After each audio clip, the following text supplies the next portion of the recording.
আসসালামু আলাইকুম। সবাই কেমন আছেন? আশা করছি সবাই ভালো আছেন।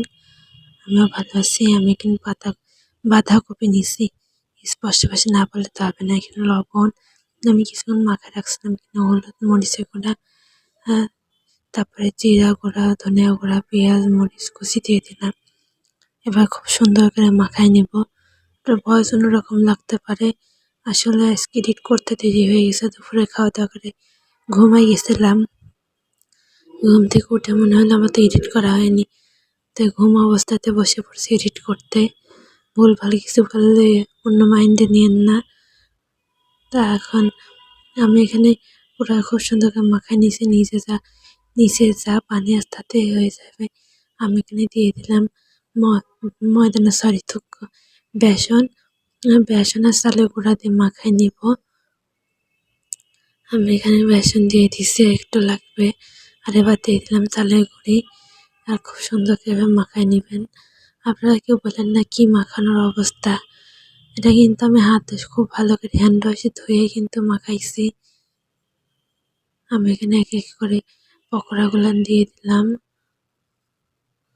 মানে জাস্ট এমন কিছু না, হাতাকে নিতে হবে, একটা শেপ দিয়ে ছেড়ে দিতে হবে তেলের মধ্যে। পকোড়াগুলো ভাজবেন, এটা কিন্তু খেতে ভালো হয়। আমি তো বাসায় ট্রাই করে কিন্তু রান্না শুরু করছি। এর আগে কিন্তু প্রত্যেক বছরই খাওয়া হয়, ভিডিও করা হয়তো না তাই।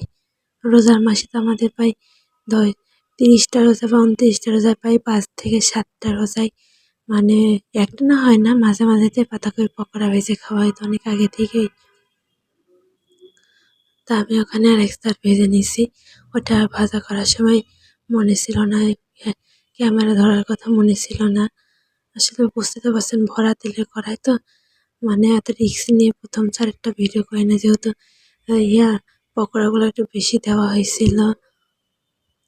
এখানে আমি দিয়ে দিলাম, বড়াগুলো দিয়ে দিচ্ছি। আর আমি খুব সুন্দর করে ভেজে নেব এটা। আপনারা পাতাকপি পকোড়া খান কিনা আমাকে জানাবেন। বাজারে তো এখন শীতে অ্যাভেলেবল বিক্রি হয়। আমাদের বাসার সামনে রাস্তাতেই বিক্রি। আমার বাসা তো মেট্রো স্টেশনের নিচেই, তাই নিচে এখানে পাতাকপি পকোড়া বিক্রি হয়। তা আপনাদের কোন কোন এলাকায় পাতাকপি পকোড়া রাস্তায় বিক্রি হয় সেটা আমাকে জানাবেন। কিন্তু আজকে ভিডিওটা কেমন লাগলো আমাকে কমেন্ট করবেন। ভিডিওটা ভালো লাগলে লাইক কমেন্ট শেয়ার করবেন আর পেজটা ফলো দিবেন। আল্লাহ হাফেজ।